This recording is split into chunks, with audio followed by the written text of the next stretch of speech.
It's the 20th of June 2025, and Pixar had just released their latest film, Elio. So, like others, I actually grew up watching Pixar movies, and I ended up having a few of them being my favorites, mainly Toy Story 2 and Finding Nemo. Pixar is able to really connect to its audiences on different levels. It's able to entertain kids and parents alike. It's able to have relatable characters, and for some reason, it's able to make all of us cry, no matter how young or old you are.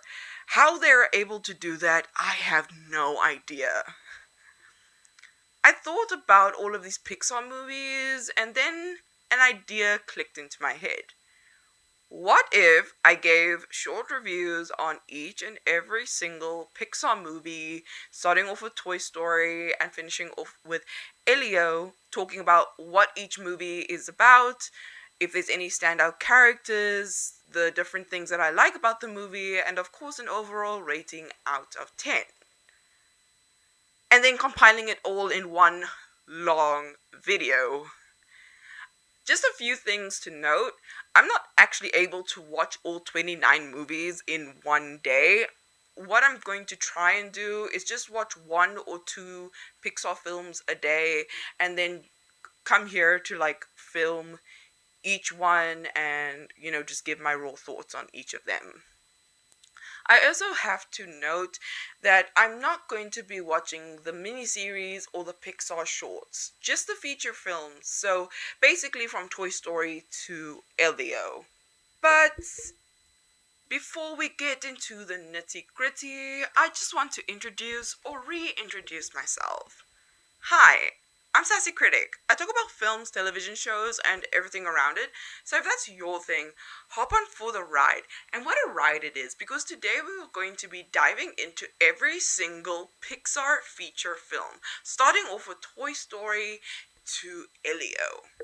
If you are someone that likes long film discussions, short reviews, and even trailer reactions, you should actually subscribe, as this is the channel for you. Be sure to turn on the notifications, comment down below your favorite Disney movie, and of course, like the video if you like.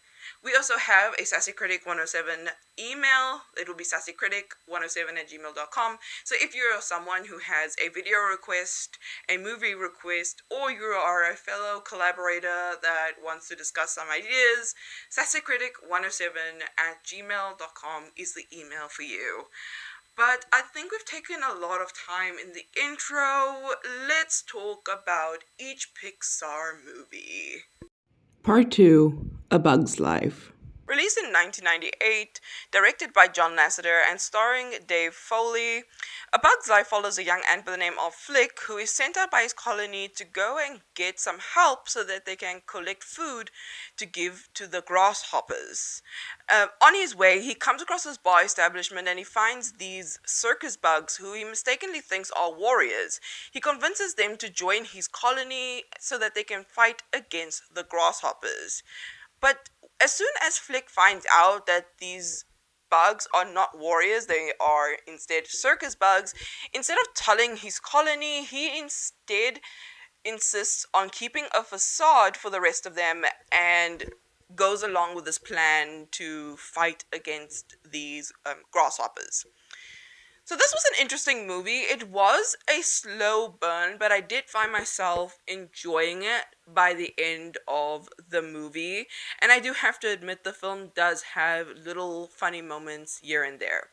What was a standout moment for me, or rather a lot of little standout moments, were the character arcs of some of the characters. You have Flick, who is an inventor ant, but he's not really well loved in his colony, and his whole arc is he ends up being well liked by them. You also have a ladybug by the name of Francis, and his whole thing is literally embracing his feminine side. Mind you, this movie came out in 1998, so keep that in mind. At the end of the movie, he ends up sort of being this mother figure to these little ant these little scout ants. Also, fun fact, one of those little scout ants is voiced by Ashley Tisdale of High School Musical fame, which is honestly crazy. Like, Candace from Phineas and Ferb is in A Bug's Life. I don't know why, but I was sort of like fixated on the fact that that is Ashley Tisdale, and it's so adorable. But anyway, I'm getting distracted from the main point. We also have Julia Louis Dreyfus. She plays Princess Ada, and I loved her story arc in the movie. She goes from being this aunt who is a princess, she's expected to be queen, but she has no self confidence. And it's so bad to the point when the grasshoppers come, she can't even stand up for herself and the rest of her colony.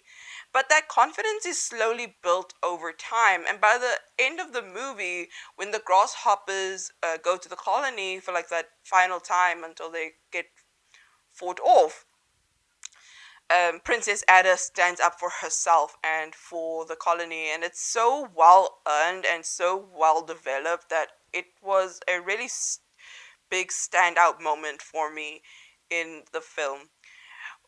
What I really liked about the movie was the fact that at the end of it, we get to see Princess Ada have her crown removed, and the queen's crown is handed over to her, which now means that she is queen of the colony. She's no longer Princess Ada, she is Queen Ada. And I found that to be a really great moment, a really heartwarming moment throughout the film. This movie was a very much a slow burn for me. I did end up enjoying it at the end, but it took me quite a while to get there.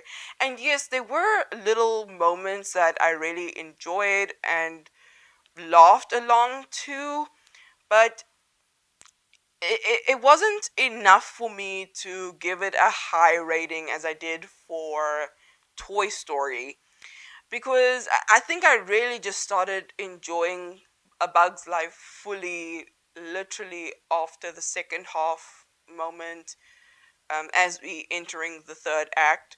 Speaking of the third act, there's the liar reveal scene in the movie, and I did not enjoy that part. I did not enjoy it. I did not enjoy that at all. Um, but anyway, I don't want to go into too much detail about that. But I do have to say, when it comes to the second half of the movie, I did find entertaining. But it's too bad I didn't really feel that way about the entire film. From my perspective, it's not a terrible movie, but it's also not the best. I also asked myself at the end of Bug's Life, why did this movie not get any sequels while the previous film, Toy Story, got several sequels and mini-series after? So that was an interesting thought that came into my head. But overall, I am going to be rating A Bug's Life a solid 6 out of 10. It's not a terrible film, but it's also not the greatest. That second half of the film really goes at it and is really entertaining. Um, but that's about it. The next movie that we are going to be talking about is Toy Story 2, and I am thoroughly excited to be talking about that one. So, we'll come back and talk about Toy Story 2.